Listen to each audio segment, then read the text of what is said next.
Hi everyone, good morning. Another day, another devotion for today. Ang ating Bible verse for today is 1 Thessalonians 4 verse 13 to 15. Ang topic natin for today, soul sleep.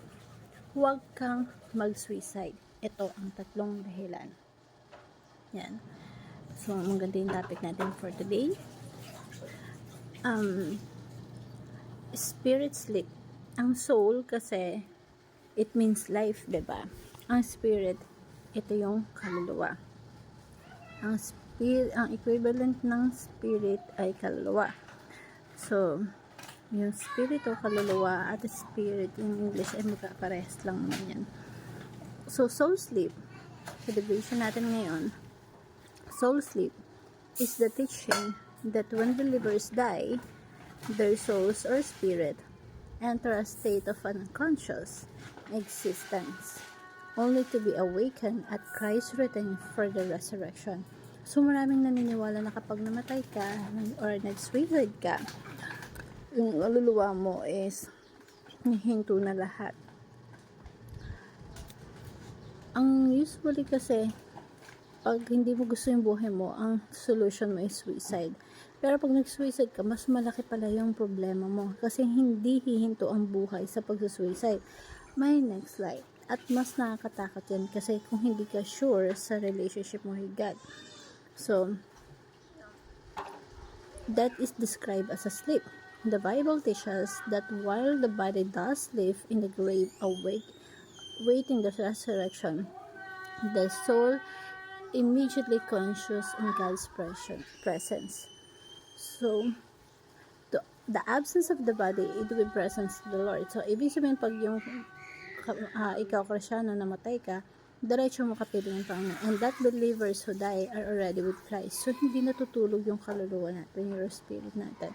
Thus, death is not unconsciousness, but for the believers, but a blessed entrance into God's presence while waiting into final resurrection. Yan, so pag meron tayong verse na sinasabi na kapag namatay ka, natutulog ka lang, hindi ka na aware sa mga nangyayari. So sabi dito sa 1 Thessalonians chapter 4 to 13 to 15, brothers and sisters, we do not want you to be informed about those who sleep in death. So, kapag namatay ka, natutulog ka na, you are not aware.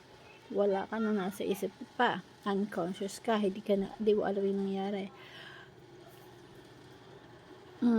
Sa Tagalog, natutulog. Sa English, fallen asleep. Yung term na natutulog dito, hindi literal na natutulog ka ha. It's just another way of saying the person's die. Yung isang tao namatay. Parang sa panahon natin ngayon, kapag yung tao namatay, hindi natin ginagamit yung salitang namatay. Ang ginagamit natin ay term na mayapa, diba? So, pumanaw na. Pero ang ibig sabihin nun, namatay na. Sa panahon nila, when sleep in death, someone who has fallen asleep, parang natutulog, pero implication is namatay na. Now, sa Luke chapter 16 verse 22 to 23, ito ay patungkol sa istorya ni Lazarus. Si Lazarus, yung mayaman, pareha silang namatay. Pero si Lazarus, hindi siya nag-soul sleep, hindi siya natulog, na parang hindi siya aware. He is very much aware na yung isa naman napunta sa padurusa, yung mayaman, hindi rin siya nag-soul sleep. He is also aware on his suffering. The mere fact na nagdurusa siya. At napunta siya sa Hades. Na? So, ang first teaching natin for today, 3 reasons you should not commit suicide. First, suicide does not end consciousness. Hindi totoo yung soul sleep. Kapag nag-suicide ka, hindi ibig sabihin nun matatapos na yung consciousness mo, yung paghihirap mo, hindi ka na aware. Hindi totoong namayapa, lalo na kung hindi ka sure or wala kang pagkakakalala sa Panginoong Hesukristo. Nakakatakot mag-suicide kasi pag nag-suicide ka, hindi mo alam na kung saan ka mapupunta. At napakahirap ng depression, di ba? At may mga nagko-commit talaga ng suicide. Pero kung yan ay totoong Christians at nasa piling ka ng Diyos at nagkaroon ka ng matinding depressions, karamdaman,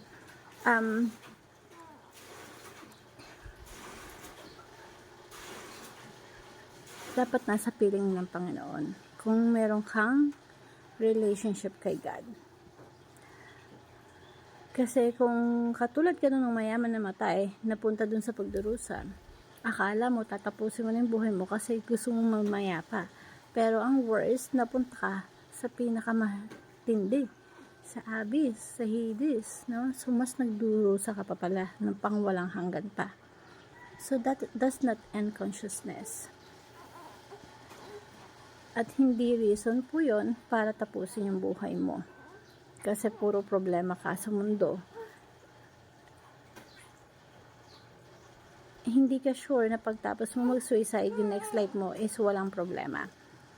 Lalo na kung hindi ka sure sa pananampalataya mo kay Kristo. Number 2, many people truly love and care for you. God has a purpose and plan for you. Huwag kang give up, huwag mong isuko yung laban. Maraming tao nagmamahal sa iyo. Think of your parents, think of your loved ones. Akala mo lang wala. But when you think of the people that genuinely love you, there is. Lumabad ka. Minsan kasi yung pagmamakatay, maraming dahilan yon. At yung iba nag-give up na talaga. Pero lahat may nakakaranas ng depression. Pero tandaan mo, God is bigger than your situation. Maraming dahilan para mabuhay ka at maraming reason kaya ka nabubuhay ngayon. At isipin mo, si God andyan dyan sa tabi mo, isurrender mo sa Kanya. Kaya hindi reason yung pagpapakamatay. Hope you learned something. Thank you everyone and God